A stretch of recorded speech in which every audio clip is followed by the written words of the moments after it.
నా హస్బెండ్కి drinking habit కూడా లేదు, అలాంటి తను డ్రింక్ కూడా చేయించారంటే అసలు అసలు నాకైతే అర్థం కావట్లేదు. అసలు ఈ ఫోక్ ఇండస్ట్రీ అంటే నేను చాలా ఈయనకి మంచి మంచి వాళ్ళందరూ చాలా మంది మాట్లాడుతుంటే అబ్బా చాలా ఇట్లా ఉంటుంది అట్లా ఉంటుంది అనుకున్నా కానీ ఇంత అన్యాయం నా వెనక ఇలా జరుగుతుంది అని చెప్పి నేను ఎప్పుడైతే అనుకోలేదు. అందరికీ నమస్తే, నేను మీ జానగిరి. 2 రోజుల నుంచి జరుగుతున్న దాని గురించి నాకు కోపం ఆగక మా యూనియన్ కూడా నేను చెప్పకుండా నేను రియాక్ట్ అయ్యాను. ఎందుకంటే నేను చాలా ఇయర్స్ నుంచి ఫోక్ ఇండస్ట్రీలో ఉన్నా. నేను ఈరోజు తింటున్నా అంటే ఫోక్ ఇండస్ట్రీ వల్లనే. వీళ్ళందరూ కూడా మనం ఉండకూడదు, కొత్త వాళ్ళని అందరూ తీసుకురావాలి, ఛాన్సెస్ ఇవ్వాలని చెప్పి మేము చాలా మందికి ఛాన్సెస్ ఇస్తున్నారు. చాలా మంచి డాన్సర్స్, కోరియోగ్రాఫర్స్ అందరూ వచ్చి ఒక యూనియన్ ఏర్పాటు చేసుకొని జానపదాన్ని కాపాడుకుంటున్నారు. నేను వాళ్ళ పర్సనల్ లైఫ్ గురించి మేము ఎప్పుడు మాట్లాడలేదు, నేను వీడియోలో కూడా మాట్లాడలేదు, మా యూనియన్ కూడా మాట్లాడలేదు. ఇక్కడ మేము బాధపడేది ఏంటంటే ఫోక్ ఇండస్ట్రీ మీద రుద్దకండి ప్లీజ్. ఎందుకంటే ఇది చాలా అంటే మన ఫోక్ అంటేనే అందరికీ చాలామంది కొంచెం చిన్న చూపు ఉండే.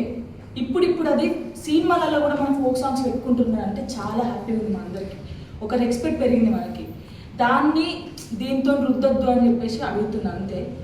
ఇప్పుడు నేను చేసిన దానికి కూడా ఒక వీడియో నేను చేసిన, వీళ్ళకి ఏం చెప్పకుండా, నేను మా పెద్దవాళ్ళకు కూడా చెప్పకుండా నాకు కోపం వచ్చిన వీడియో చేసినందుకు కూడా దానికి కూడా చాలామంది చాలా రకాలుగా మాట్లాడుతున్నారు. మీరు మాట్లాడినా కూడా పర్లేదు, ఎందుకంటే ఇది మాకు కన్న తల్లితో సమానం.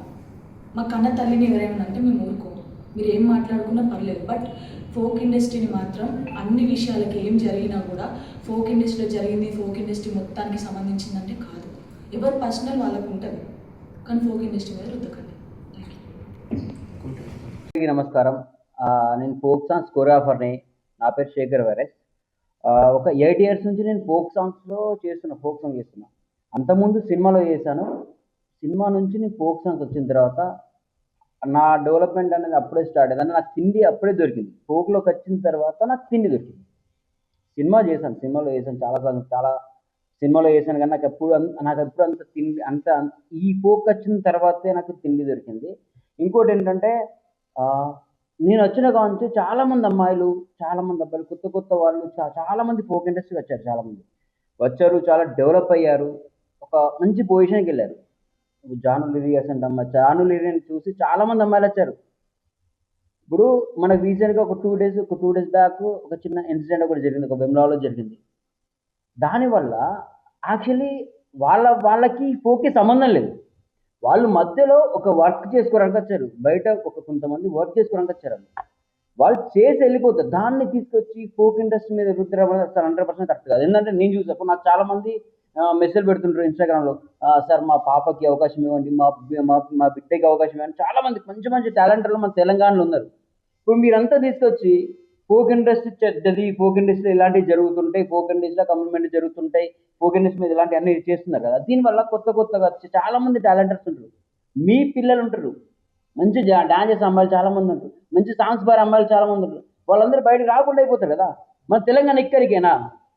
మన తెలంగాణ జానపదాన్ని ఇక్కడ ఆపేద్దామా? ఒక చిన్న ఇన్సిడెంట్, అది అసలు వాళ్ళకి మన తెలంగాణ ఫోక్కి సంబంధం లేదు. తెలంగాణ జానపదం ఒక 50 సంవత్సరాల నుంచి ఉంది, ఇప్పుడే రాలేదు కదా. 50 సంవత్సరాల నుంచి తెలంగాణ జానపదం ఉంది.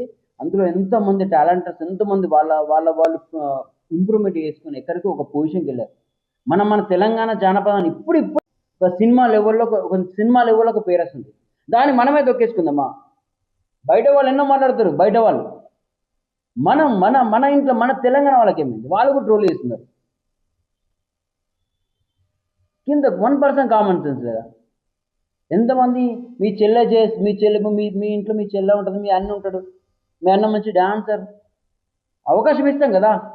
ఇప్పుడు ఎలా చాలామంది నాతో ఏమన్నారంటే, సార్ మా బిడ్డను మేము సాంగ్స్ వేపియం అని చెప్పి నాతో చెప్తున్నాను. వాళ్ళ పాప చాలా బాగా ఇస్తారు డాన్స్. నేను ఇలా ఎంతమంది అవుతుంది, ఎంతమంది మన ఫోక్ని మనమే తొక్కేసుకుందామా? మన ఫోక్ని. అందుకే ఒకటి ఏంటంటే, వాళ్ళ పర్సనల్ ఇష్యూ, అది ఏదున్నది వాళ్ళ పర్సనల్ ఇష్యూ. దాన్ని ఫోక్ మీద తీసుకొచ్చి మీరు ఎప్పుడు పెట్టకండి. చాలామంది మంచి కళాకారులు ఉన్నారు ఫోక్లో, మంచి జానపదాలు, మంచి పాటలు పాడేవారు ఉన్నారు, మంచి డ్యాన్స్ చేసేవారు ఉన్నారు, మంచి రైటర్స్ ఉన్నారు. దీనివల్ల తెలంగాణ ఫోక్ అంతా ఇలానే ఉంటుంది, తెలంగాణ ఫోక్ ఇండస్ట్రీలో కమిట్మెంట్స్ ఉంటాయి, ఇలాంటి రూమర్స్ అన్నీ పుకారైతే నెక్స్ట్ ఎవరు రారు. ఈ మన కళ అనేది ఇక్కడికే అంతమవుతుంది. మీ మీ పిల్లలు కూడా ఉంటారు, చాలామంది ఎంకరేజ్ చేయండి. తెలంగాణ ఫోక్ ఇండస్ట్రీ ఒక 8 సంవత్సరాలు చేస్తున్నా, ఇలాంటి ఎప్పుడు జరగలేదు. నేను చూస్తున్నాగా ఫస్ట్ టైం ఇది జరిగింది.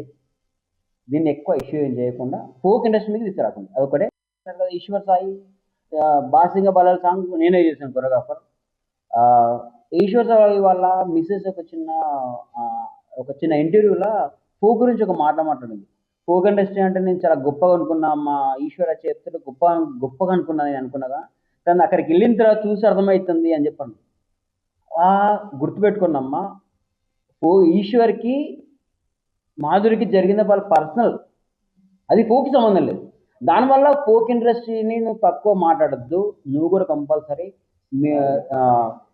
ఈశ్వర్ వాళ్ళ మిసెస్ తన పేరు శరణ్య గారు ఫోక్ ఇండస్ట్రీని తక్కువ చేసి మాట్లాడద్దు ప్లీజ్. మా అందరి తరఫున, ఫోక్ ఇండస్ట్రీ తరఫున మీరు ఫోక్ ఇండస్ట్రీకి సారీ, క్షమాపణ చెప్పాలి కంపల్సరీ. ఇది మా యూనియన్ నుంచి చెప్తున్నా. చాలామంది ఇప్పటివరకు చాలా ట్రోల్స్ చూసామంటే, నెక్స్ట్ ఎవరైనా ట్రోల్స్ చేస్తే మాత్రం కంపల్సరీ ఎవరెవరు ట్రోల్స్ చేస్తున్నారో అందరి పైన కంప్లైంట్ ఇస్తాం. ఆల్రెడీ ముందే మొత్తం యూనియన్ మొత్తం ముందే మాట్లాడేస్తాం. నెక్స్ట్ నుంచి ఏమైనా ఉంటే ఇవన్నీ బంద్ చేయండి. వాళ్ళిద్దరి గురించి వాళ్ళ పర్సన్ మరీ చెప్తున్నా, ఇది వాళ్ళ పర్సన్, దాన్ని తీసుకొచ్చి ఫోక్లో మాత్రం పెట్టకండి. Thank you so much.